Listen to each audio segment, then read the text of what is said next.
Labas nga impormasyon sa agrikultura, mga simpleng tips para sa mga mag-uuma. Yaman sa kaumahan, kikita ka na, aasenso ka pa. Sa programang AgriSenso, kauban si Inday Bajang o Clara Tita. Kini nga programa hatod kaninyo sa King's VitaPlus Animal Feed Supplement, Panamox Antibiotic Caplet ug Panamox Forte ug sa Intenso Premium, Intenso Power Stag ug Intenso Plus. Hello! Magandang araw po sa ating lahat ng Zone Visayas at Mindanao. Welcome na naman po sa ating napaka-fresh na episode sa programang AgriSenso sa Agrikultura, Aasenso Ka. Kasama po ang inyong lingkod si Clara Tita at meron din po akong makakasama ngayon ang heartthrob ng chicken farming. Wala nang iba pa, si Manok Tambayan. Magandang hapon po sa inyong lahat dyan. Magandang araw. Oo. Alam nyo, parang signature ni Manok Tambayan yung pag ganun niya. Yung wave niya. Manok Tambayan wave. Ano yung Manok Tambayan wave, sir? Trademark na yan. Trademark, oo. Hello po sa lahat ng nanonood sa atin ngayon sa live via Facebook page ng AgriSenso sa Agrikultura. Meron na tayong 25,000 viewers. Hello po, I know ito po ay ang mga viewers, mga subscribers, followers po ito ni Manok Tambayan. So abangan niyo po later on ang ating napakaganda at interesting po na topic. Lalong-lalo na doon sa mga nag-aalaga o mag-aalaga pa ng mga manok. Okay, but before that, gusto ko lamang pong ibatiin lahat ng mga nakikinig sa atin via King's Radio Stations. Oo, dyan po sa may Visayas area at dito rin naman po sa Mindanao area. Hello po kung saan man kayo nakikinig ngayon na King's Radio Station. Magandang araw po sa inyong lahat. Stay tuned po kayo kasi napakaganda po ng topic na ihahatid sa atin ngayon ni Manok Tambayan. At bukod dyan, tayo din ay live sa Ka-Farming Angat Ka Facebook page, Damdamag Digital Media TV at later on po sa Regional News Group or RNG Luzon. Okay? So, dahil nandito po si Manok Tambayan, kung meron po kayong mga katanungan sa ating topic na yun or anything, basta po sa pag-aalaga ng manok, meron man kayong mga questions dyan, huwag kayong atubiling magtanong, huwag kayong mahiyang magtanong dahil ready po na sasagutin yan sa atin ni Manok Tambayan. O, diba, sir? Tama, ma'am. Tamang-tama. Kumusta dyan, sir, sa General Santos City? Ma'am, ganun pa rin, ma'am. Ulan init pa rin. Halos araw-araw. Oo, napakapangit po talaga, ma'am. May mga, na rin, na tamaan ng sipon yung iba. Pero ginamot po natin yan ng, Panamox Caplet. So, naging okay na rin po yung iba. Panamox Caplet at saka Panamox Forte. Yes, ma'am. Panamox Forte yung sa ating mga naka-range para makainom po lahat. Oo. Only legend knows kapag ganito kasi, hindi na kasi natin talaga makokontrol yung takbo ng panahon. Pero, makokontrol natin kung paano natin paano tayo mag-respond doon sa magiging resulta ng takbo ng panahon. Siyempre, may sakit talaga yan siya, di ba? So, makokontrol natin yan kung meron tayong tamang vitamina at saka tamang gamot na ibibigay sa ating mga alagang manok. So, alam na yan, kung kayo po ay nanonood or nakikinig sa mga vlogs po ng ating Manok Tambayan, walang problema, alam nyo na po ang magiging sagot dyan at anong magiging tamang gamot at vitamina. Di ba? Tama, ma'am. Correct. Ayan! So I think ready na. Kanina pang ready si Manok Tambayan sa kanyang topic ngayon. Meron daw pong mga 3 future breeders na magandang alagaan. At ano kaya itong mga sinasabing future breeders ni Manok Tambayan? Ito po ay malaking tulong lalong-lalo na sa mga nagbabalak pong mag-alaga ng manok. Okay? Mag-alaga ng manok, makinig po kayo dahil ang topic na ito ay para po sa inyo. Okay? Sir Rian, take it away. Yan, sa mga nakikinig po ngayon at saka nanonood, maraming salamat po. Magandang araw po sa inyong lahat. Sa ngayon po, halos lahat ng mga nag-alaga po ng manok po talaga ay yung mga inalagaan po nila, yung mga heritage chickens, gaya po ng mga Rhode Island Red, Black Astolorp, mga Barred Rock, Sussex, yan po talaga yung karaniwan inalagaan. Pero sa Gensan ngayon, madami na po nag-alaga. Malaki din po yung tsansa na pag nag-alaga po tayo ng mga ganun po, ay posible po sa dami ng supply, maging per kilo po yung ating mga heritage. So hindi pa naman po ano yan, kumbaga malapit, matagal pa po yan. Nangyari yan po sa atin last time nung nakaraang taon na sa dami po ng supply, yung iba nagbibenta na lang po ng per kilo. Pero kung iano naman po mo yung yung heritage chickens po, kung ikumpara mo naman sa native, mas mabilis pa rin po lumaki yung heritage chicken kumpara sa native at maganda din po yung pangingitlog. Yun nga, malaki yung chance po talaga pag halos na po lang lahat ng breeders ay nag-alaga o mga baguhan, may mga alaga na mga ganong klaseng manok, so babagsak ang presyo dahil po sa dami ng supply. So may nakuha po tayong 3 klase po ng manok sa ating manukan ngayon. So, una po, may nabili po tayo last time na mga kabir.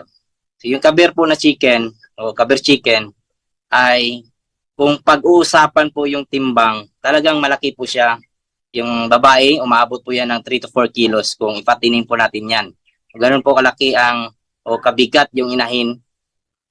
Sa itlog po, hindi po nagpapatalo yung kabir.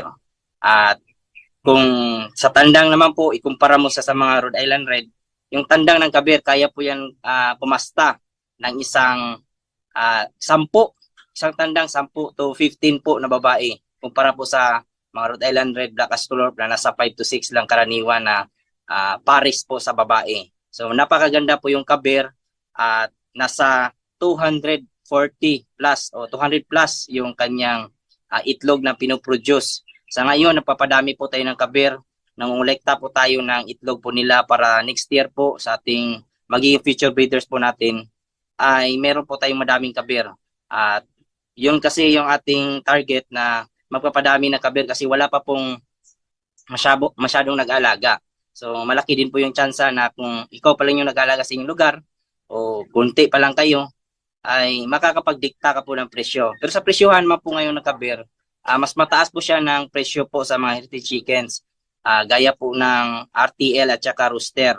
Sa sisiw, same lang po ng presyohan sa heritage chickens ng nasa 100 per head pa rin po. Yun nga lang, mas mataas po siya ng presyo. RTL po natin, nasa 1.2 to 1.5 po yung inahin. Yung tandang po, nasa 1.5 to 2,000. Yan yung sa kabir. Samantalang sa mga normal po na heritage chickens, gaya po ng Rhode Island Red at saka Black, nasa 1.5 lang po yung tandang at nasa 1.2 yung ating inahin. So napakalayo po sa timbang, napakalayo ng timbang po ng Rhode Island Red at saka sa ating kabir, nasa 5 to 7 kilos yung tandang. At kung dumating man na magbenta po tayo ng per kilo sa ating mga kabir, hindi ka rin po malulugi kasi nasa 250 yung bintahan. At sa sisiw po, kung magpuproduce ka po ng karne o pang karne po talaga sa sisiw ng kabir ay nasa 40 to 50 days na tumutungtong na po yan ng nasa 800 to 1.2 kilos. So talagang malaki, maganda. At ang maganda pa po ay hindi po basta-basta po na nagkakasakit o kumbaga mataas yung resistensya niya kumpara sa mga heritage chickens na talagang mahina. Kumbaga madali lang po makapitan ng sakit kumpara sa kabir. Yung pangalawa po natin ay yung saso. So meron din po tayo doon sa ating manukan. At first time ko nakakita po ng manok, nakabili po ng manok na saso na yung inahin ay umabot ng 4 kilos. Minsan umabot pa po ng 5 kilos. So meron tayo doon, napakalaki po talaga. Kung itlog din po yung pag-usapan, nasa 200 plus din po. So maganda po siya na pangsimula sa mga baguhan po na gustong mag-produce ng karne. At sa itlog, maganda din po, nasa 200. Talagang yung presyo, ganun pa rin hinahanap sa atin ngayon. Madami po naghanap. So kumbaga na na rin po siya, nakikilala na rin po yung ating saso. Madaming naghanap pero yun nga wala pa tayong masupply na madami. Meron na din po tayong hinanda po ng mga breeders na gaya din po ng sa ating kabir kasi baka sa susunod na taon ay magpuproduce tayo ng madaming manok na gaya po niyan. So hindi po kasi tayo malulugi sa karne. Masarap din po kumpara po sa broiler at sa heritage naman po ay kasing sarap din po niya yung heritage at saka yung ating saso at saka yung kabir. Meron na tayong napuntahan ng mga farm po na ganon. Talagang maganda yung bintahan, okay po yung kita, at kunti lang po yung ating kakumpetensya kumpara sa mga Rhode Island Red at saka Black Ascolorp po natin ng mga heritage. At yung pangatlo po natin na acquire po last time yung ating Hubbard. So ganun pa rin po, malaki yung tawag nito. Mabigat, nasa 3 to 4 kilos talaga yung inahin po ng mga ganun na manok.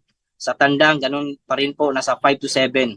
Yun nga lang, pag nag-alaga po tayo ng ganun, kung gagawin po nating breeders, dapat yung ating pakain ay ano na po talaga, huwag po natin pasobrahan kasi yung mga babae, ay pag nakastahan po yan ng mga 5-7 kilos ng mga tandang po natin, malaki din po yung chance na baka ma-injury sila, magkasugat, at ma-stress pa po sila at mahirapan sila mangitlog. So yung 3 na manok na yan ang ating ipoproduce balang araw. O baka next year po, sa bagong taon, meron na po tayong mga alaga po niyan. Talagang hinahanap po sa atin ngayon. Hindi na rin po nagpapatalo. Malaki yung kitaan po sa manok na po yan. So mahal po siya para sa mga heritage. So sa mga kaibigan po natin na nagpaplano mag-alaga ng manok, yung 3 na po yan ay talagang swak na swak po yan sa inyo. Karne at saka itlog, hindi magpapatalo sa inyo. So sa mga kaibigan natin dyan na may mga katanungan about sa pagmamanok, huwag po tayong mahiya. Ating sasagutin po yan base po sa ating experience po. Correct. Oo. Sir, ano yun siya, sir? Yung 3, sir? Kabir? Kasali ba yung kabir? Chicken, saso chicken, at saka yung ating Hubbard. So yun, ma'am, malalaki po talaga yan, ma'am. Parang ano yan, ma'am, mga dabuhalang manok yan, ma'am, na may napuntahan ako dati, yung sa saso talaga. Grabe yung lalaki, nasa 4 to 5 kilos yung inahin. Parang papo na, ma'am. No? Saso, malalaki sir, talaga. Gusto ko makita ang mukha ng saso na yan. Saso chicken. Saso chicken. Ito pala. Saso chicken. Pero halos lahat ng mga mukha ng manok sir, no? Parang pareha sila. Pero tama kasi, nakita ko dito sir, malalaki talaga yung mga saso chicken. Malalaki yung ano nila. Magkano? Saso chicken, kabir, at saka ito, black astrolorp. Ano yung isa sir, sinabi mo sir? Ano yan ma'am? Hubbard. Hubbard. Bali, ano yan siya ma'am? Color broiler yan siya ma'am. Parang parent stock po yan ng broiler. So yun nga, mas maganda nga lang siya kasi dual type kasi yung ating Hubbard, itlog at saka karne. So may mga na-produce tayo dito, may iniwan po ako na sisiyo. Talagang malaki ma'am, kumpara sa mga Rhode Island Red at saka Black Astrolorp. Kumbaga sabay lang sila pisa, pero makikita mo yung pagkakaiba nila ng sa sisiyo. Talagang mas mauna lumaki yung Hubbard at saka yung saso at yung ating kabir. Mas una silang lumaki. Correct. So ayan kabir, saso at saka Hubbard. Kasi ang pinaka-known talaga sir, yung paulit-ulit nating dinidiscuss dito sir, yung Rhode Island Red, Decal Brown, Black Astrolorp. So ito, merong ini-introduce sa atin si Manok Tambayan na future breeders. Kumbaga, future breeders na pwede nating alagaan na maganda din ang quality. 'Di ba? Kaso lang ngayon sir, hindi pa ba siya masyadong sir, available? Ang mailap pa, kumbaga. Kumbaga ma'am, wala pang masyadong nag-aalaga ng maramihan. Kung nung dati mga during 90s ata or mga gano'n na time, na-remember ko po talaga yung kabir po talaga yung pinakauna talaga na-introduce po sa market. Malalaki po talaga siya. At yung karne po talaga niya masarap ma'am. Yun nga lang, habang tumatagal, na-introduce yung mga heritage chickens. At ngayon, bumabalik po kasi nung nakapunta po ako sa isang farm po talaga, doon ko nakita na ang pagkakaiba ng kabir at saka sa mga heritage chickens na sa timbang at saka sa itlog, hindi naman sila sa itlog. Kumbaga, hindi na nagpapahuli yung kabir. Nasa 200 plus per year pa rin po. At kailangan mo din po ng incubator pag nag-alaga po ng gano'n naman kasi hindi din po naglilimlim. Yung sa karne po talagang the best ma'am kasi mas malaki siya. Kung halimbawa mag per kilo ka, 40 to 50 days, baka kapag produce ka na ng 800 grams to 1.2 kilos. So, malaking tulong po yan. Parang broiler din po. Mas masarap nga lang siya sa broiler. Mas masarap. Oo, kasi parang halos lahat sa market na yun, known talaga yung broiler type na manok. Na yun yung madaling pangkarne. Anyway, so meron tayong mga katanungan ngayon na na chat sa ating Agrisenso. Una po sir, na-try niyo na po ba daw ang darag chicken at saka basilan? Ano kaya daw ang magiging performance nito? Ito ba native ito sir, di ba? Native. Yes ma'am, dito yan, native talaga sa Pilipinas yan. Sa ngayon ma'am, kung pagbabasihan ang sarap po ng karne po talaga sa Pilipinas, yung darag talaga yung number 1 sa pinakamasarap na native sa Pilipinas. Yan yung number 1 po talaga, ma'am. Yun nga lang, ano siya, may kakilala po ko dati na bumili sa Iloilo. Karaniwan kasi sa Iloilo po yan eh, yung darag. So may bumili siya doon ng darag na breeders. Mahal, ma'am. Hindi po basta-basta. Kasi kung bibili ka ng pure darag, o darag breeders po talaga kukuha ka sa kanila. Minimum po na nakukuha mo, nasa 1,000 per head po yung RTL. Wow. So maliit lang yan. Hindi yan umaabot na, 1 kilo lang siguro yan. Pero ang presyo niya, nasa 1,000. So, masarap naman po talaga siya. Yes, ma'am. Pero kung i-ano mo yan sa, ma'am, hulo ba yun? Yung sinabi mo kanina. Basilan. Kung i-cross mo siya, posible siyang ma-upgrade yung sisyo. Mas lalaki po siya. Sa lasa naman po, hindi ko pa po na-try. Pero, posible din po na masarap din po siya. Kasi nga, yung basilan naman po, parang native din naman po yan. Kung naka-range yung ating mga manok, mas lalo naman po talaga yung sasarap. Yung mga range na manok kumpara po sa nakakulong na puro feeds lang yung pakain. Correct. So, ayan. So, mas maganda yung naka-free range din, no? Yes, ma'am. Kasi para sa akin po talaga. Kasi makakakain sila ng mga organic something, na mga damo, mga, tawag yan, mga uod, or ano pa dyan, na pwede nilang, nakakatulong din doon sa kanilang pangangailangan sa kanilang digestion. Okay? Naka-exercise din po sila, ma'am. Kumaga. Correct. Oo. Tama, nakaka-exercise sila, nakakagala sila, nakakatakbo sila kahit saan. Maglalaro pa yan sila. Yes, diba? ma'am. Oo. So ito, may next question tayo. Ano po ba daw ang mga breed na manok na magandang i-crossbreed? I-crossbreed, ma'am. O, kumbaga, yan, ma'am, kung karne po yung pag-uusapan, doon po tayo sa mga, dati kasi yung ating mga pure na decal brown, mga Black Astrop at saka Rhode Island Red, kinuros ko po yan ng Kabir, yung ating Hubbard at saka yung ating Saso. Na-try ko rin po yan. Kumbaga nagiging yung ating sisiyo, nagiging kumbaga hindi po basta-basta natatamaan, mas mataas yung resistensya niya, mas mataas o hindi siya basta nagkakasakit kumpara po sa mga pure na hindi naman magkasakit agad o kumbaga magkasakit lang po talaga. Mas matapang siya kumbaga sa sakit pag na-cross po. Maganda po yan, pang karne na rin po, pang upgrade sa karne nila. So ayun sir, Hubbard, pwede i-cross si Hubbard, Saso at saka si Tika Brown? Si Kabir. Kabir, okay. Pero si kung Kabir. ma'am, kung pang karne lang po talaga, pwede naman po tayo dumayo sa hulo, basilan, malalaki din po ma'am, umabot yan ng 45 kilos yung ating tandang. Grabe, 4 to 5 yes, ma'am. kilos. 4 to 5 kilos. Laki.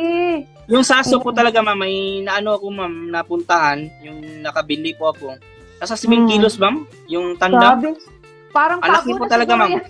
Hindi ko nga binili kasi kawawa yung mga babae. Ang binili ko lang nasa 5 kilos kasi kaya pa na makuntol lang, kumbaga, kaya pa siguro magpakasta. 7 kilos, malaki na talaga yan, ma'am. Parang pabo na talaga. Mabasag ang babae, sir. Ayan, sir. Speaking of karne, may parang magbe-blend ito sa next question natin, sir. Kung magpo-focus po ako sa meat type, ano po ang magandang breed para dito? So, yun. So, yun. Yes, ma'am. Yung tatlo na yun, ma'am. Maganda po talaga. Nakatry ako, nakapag-produce ako. Yung napadami ko po dito, Kabir talaga. So, nasa 40 to 50 days, umaabot na yan ng 1 kilo, ma'am. So, nasubukan ko na po yan. Nag-produce po ako. Binenta ko po sa mga nagbibenta dito sa Jensan, sa Tabing Daan. Nagpo-produce ako sa kanila dati. Yun nga lang, naubos yung aking Kabir. At ngayon, bumalik na naman po ako para naman po next year. Pang preparation mo. Preparation ko sa mga bagong breeders natin. Ayan. Speaking, nasabi mo, sir, naka-bear yung naparami mo dyan sa iyong farm. Totoo ba daw, sir, na ang kabir ay matigas ang karne niya? Kasi meron daw pong mga nabili na kabir na matitigas ang karne. Kailangan mo pang matagal yung pagpapakulo sa kanya. Okay. Depende po yan, ma'am, sa sa edad. O pag yung ating manok talaga umabot yan ng 1 taon, talagang matigas po yan. Pero pag nasa 5 to 6 months po yan, okay pa po yan, walang problema yan, lalo na po sa mga inahin at lalo na po sa mga kumbaga nasa 3 to 4 months, malaki na yan, nasa 2 kilos na po yan, basta maganda lang yung tayo pakain, may vitamins po tayo. Correct. At naalagaan po natin yung kanilang kalusugan gamit po yung ating panglaban sa sipon. Importante din po kasi na pag nag-alaga tayo ng manok, may panlaban talaga tayo gaya po ng paano mag-sporte po, lalo na sa pangit na panahon. Correct. Oo. So kaya pala sir, yung mga siguro mga previous hindi naman ako bumili, no? Yung previous na nabili ng pinsan ko, kasi yun, kabir daw yun, maganda. Syempre, sabi na maganda. Kaso lang yun, siguro nabili niya, matanda na siguro yun, sir, kasi matigas na talaga ang karne. So, matagal kaming nakakain ng adobo. Dahil, matagal pa naming naluto yun para mag-soft lang or kumbaga, hindi mahirap i-bite. Kainin. Oo, kainin, oo. So yun pala, kahit ano din siguro klaseng manok, sir, no, pag matanda na matigas na talaga ang karne. Yes, ma'am. Dapat talaga pag bumili tayo ng pangkarne, nasa 3 to 4 months. So yan yung pinakamaganda, o 2 to 3 months. 2 to 3 months, malaki na po talaga yan. Sobra 1 kilo na po yan pag yung nag-aalaga ay binibigyan talaga lahat ng pagkain, vitamins. Nandiyan na po lahat yung kumbaga nakuha na po niya yung timbang na pangkarne. Oo. So mga dapat nasa 2 to 3 months. Perfect na yun na pangkarne. 2 to 3 yes, months. Po, ma'am. Sobra 1 kilo na po yan, ma'am. Oo. Minsan, umabot pa po yan ng 2 kilos. Tapos pag-aabot pa yan ng pag-aabot pa yan ng 2 taon. Hindi 2 taon ang inyong hihintayin bago siya ibili. Dapat bago siya ibenta rather. Kung hindi, dapat nasa 2 to 3 months, mas better. Yes, kung bibili kayo ng manok na pang tinola, pang adobo, masarap talaga yung pagkain mo, hindi matigas, dapat nasa 2 to 3 months old. Hindi 2 years old. Tama, ma'am. Malaman din mo kasi din po yan yung matanda na, ma'am, lalo na po sa tandang. Pag mataas na yung kanyang tahod ba yan, tawag dyan sa Tagalog, o spur ba yan? Ano yung sa tahid ba yung tawag niya, ma'am? Oh. Yung dito sa may, niya, ma'am, sa may paa niya, ma'am, na matulis, ma'am. So, pag mataas na po yan, ay matanda na po yan. Matanda na siya. Okay. Pero meron naman din, sir, di ba, na pinuputol?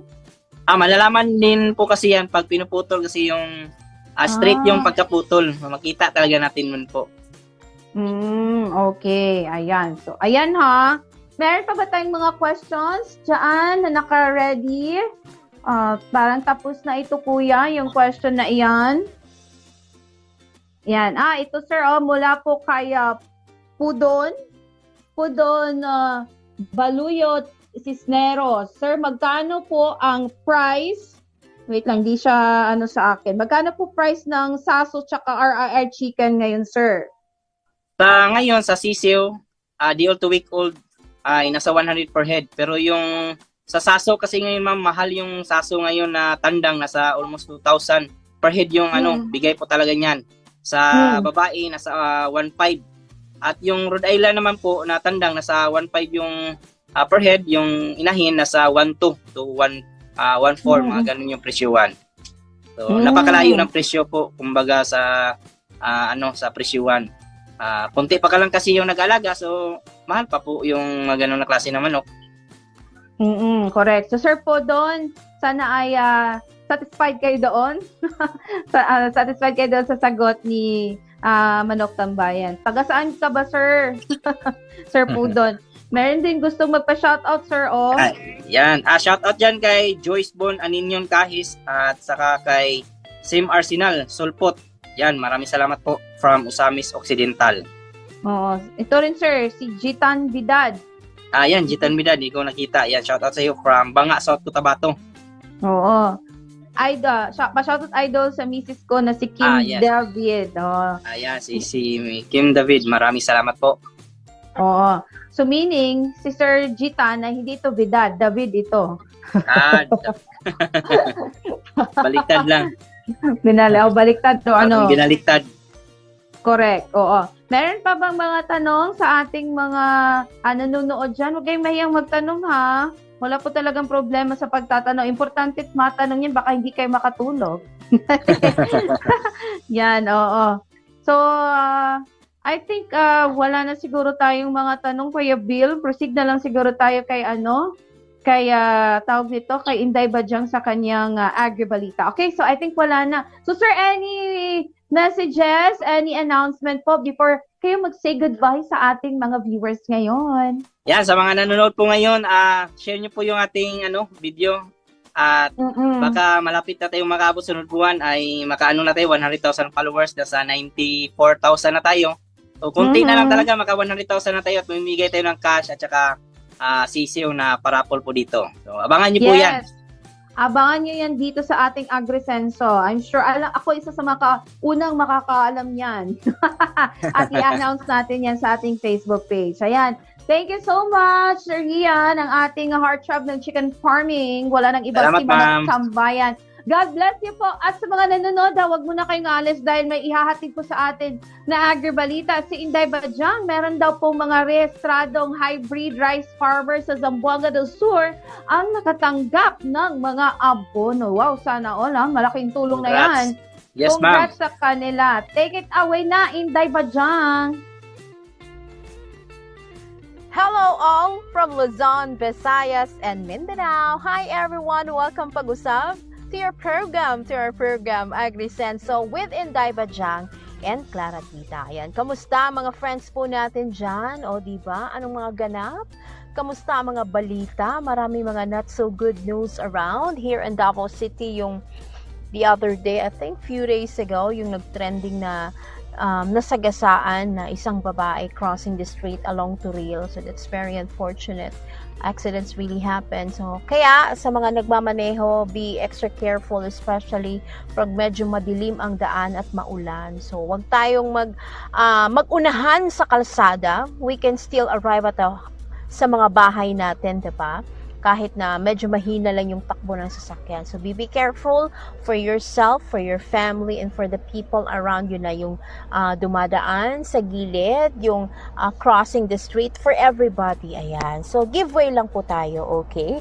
Anyway, let's forget that bad news, okay? Dito naman po tayo sa ating magandang balita, of course, ating agri-balita. Yan pong promise namin sa inyo kada hapon, kung saan kahit man lang in a minute, we can share with you some good news, positive vibes, ika nga. Mga balita with regards sa agrikultura na dapat nyong malaman. O, diba? Uy, meron palang ganoon. O, diba? Mga ganong bagay. Ayan. Anyway po, sa ating agri-balita for this afternoon, teka lang.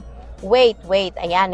Sa ating agri-balita, mga rehistradong hybrid rice farmers po sa Zamboanga del Sur ay nakatanggap ng mga libreng abono. Ayan, take note ha, yung mga hybrid rice farmers, ito po yun silang mga rice farmers who is into planting mga hybrid type ng mga palay. Ayan, yan kasi yung kinakampanya ng ating gobyerno this time, magtanim ng mga hybrid type ng mga palay para mas lumago ang produksyon. Yan yung, di ba ang goal is maging rice sufficient na tayo by that, I forgot that year, but that's the goal. That's why kinakampanya ang pagtatanim ng mga hybrid type na mga butil ng palay. Okay? So, ilan kaya yung nakatanggap? Ayan. Saang lugar? O yan. Dito po yan sa ating Agri-balita. Makinig ha. Nakatanggap ng sako-sako, sana all, na abono mula sa Department of Agriculture Regional Office 9 ang rehistradong mga hybrid rice farmers sa bayan ng Molave sa lalawigan ng Zamboanga del Sur. Ayon kay Elmer Olianas, Municipal Agriculture Officer ng Molave, ang naturang mga abono ay galing sa National Rice Program Fertilizer Assistance ng Kagawaran ng Agrikultura. Ang distribusyon ng mga pataba ng lupa ay pinangunahan mismo ng Municipal Agriculture Office or MAO ng bayan ng Molave. Ayon kay Olianes, umabot sa 180 na mga hybrid rice farmers ang naging benepisyaryo ng naturang programa, kung saan binigyan ng tig-3 sako ng urea ang bawat ektarya ng hybrid rice. Anya, ang implementasyon ng National Rice Program ay puspusang pinapatupad ng DA9 sa pamumuno ni Regional Executive Director Dennis Arpia sa tulong na rin ng lokal na pamahalaan ng Molave. sinabi ni Ulianes na sa susunod na distribusyon, makakatanggap na ng abono ang 1,200 na mga registered hybrid farmers sa bayan ng Molave. So for now, iilan pa lang. They are around 1,200. So yung unang nakatanggap is nasa 180 pa lang. So taas-taas paglabangon. But then we do wait or somehow excited for sure yung mga hindi pa nakatanggap, diba? So libre, huy, sana all, diba? Mahal po yung pataba o yung abono na urea. Yan po ang actually may mga pag-aaral, may sinusulong na pag-aaral actually sa Congress na tingnan kung gaano ka-epektibo ang urea as compared to the biofertilizer na isinusulong din ng ating bansa sa ngayon. Meron kasing mga local brand o mga patubo or pataba ng mga pananim na minamarket o tawag ito, kinakampanya ng gobyerno. So, may isang kongresista, just forgot his name, na isinusulong niya na pag-aralan, i-compare kumbaga yung dalawang klaseng produkto, saan bang mas epektibo, anong klaseng epektong na ibibigay, and saan mas makakamura yung ating mga farmers. Siyempre, ang pinaka-importante doon is yung makamura, yung mga farmers natin, aside sa makamura, is talagang epektibo din yun ng mga ginagamit. So, the 3 sack of rice na ipinigay sa 180 hybrid rice farmers, it's really a long way to go. Malayo-layo nang maabot nun. Siyempre, exciting din. It's because sila din on their end are excited to produce more products, mas maraming tawag nito produkto with that hybrid type of palay. So that's the goal of the country, to achieve that rice sufficiency. So hinay-hinay lang kumbaga. So sa mga nakatanggap ng ayuda, congratulations! At sa mga hindi pa po nakatanggap, wait lang tayo. It's because tawag nito, may inilalaan ng pondo at oras at panahon para po sa inyong lahat. O, diba? Congratulations! At yan po ang ating Agri-Balita ngayong araw na ito. Maraming salamat po sa inyong patuloy na pagtangkilik, pagsama sa amin kada hapon. Ito pong muli ang inyong lingkod, Inday Badyang. Magbabalik po tayo doon kay Clarity. Bye-bye! Thank you so much, Inday Badyang, sa iyong Agri-Balita, at congratulations po sa lahat ng ating mga farmers dyan sa may Zamboanga. Malaking tulong po yan, lalong-lalo na po sa inyong pagbibigay po ng abono sa inyong mga palay. So, yung abono po, mahal po talaga yan per sack. Mahal na mahal po yan. At kung meron mang naibigay sa inyo, swerte po talaga ninyo dahil malaking tulong yan sa inyong mga gastusin. Okay? So, ayan, thank you so much po sa lahat ng mga nanood sa ating programang AgriSenso dito sa ating FB Live. Meron tayong mga tanong. Sir, screenshot ko na lang po ito, sir. Sino yung nagtanong sa atin kung yung angkaber po ba daw ay naglilimlim? Si Sir Samuel Espinas. Sir, screenshot ko lang po ito at ibibigay ko po kay Manok Tambayan at hintayin lang po natin kung ano yung magiging sagot niya at i-reply ko lang po dito sa inyong tanong, okay? At saka kay Sir Podon Baloyot Cisneros, sir, yung ating paraffle po, hintayin niyo lang po ang mechanics kung paano natin yan siya ma-achieve. Basta kumbaga, tumutok lang po talaga kayo dito sa ating AgriSenso sa Facebook at saka ganun din sa ating Kings Radio Station para po ay mas marami po ang makakaalam sa ating mga papremyo, mga papromo dito sa ating AgriSenso. Okay? So yan, maraming salamat po sa inyong lahat. Ito po ang inyong lingkod, si Clara Tita. Bukas po ulit, samahan niyo ulit po ako dito lamang po sa nag-iisang programa para sa ating agrikultura at sa ating pong mga magsasaka. Kayo po yon ang dahilan kung bakit nandito po ang AgriSenso. Once again, ito po ang inyong Clara Tita. Susunod na po ang King's Afternoon Delight kasama po si Queen CJ. Ayan. Thank you po. God is good all the time. God bless you po. Labas nga impormasyon sa agrikultura, mga simpleng tips para sa mga mag-uuma. Yaman sa kaumahan, kikita ka na, aasenso ka pa. Sa programang AgriSenso, kauban si Inday Badyang o Clara Tita. Kini nga programa hatod kaninyo sa King's VitaPlus Animal Feed Supplement, Panamox Antibiotic Caplet ug Panamox Forte ug sa Intenso Premium, Intenso Power Stag ug Intenso Plus.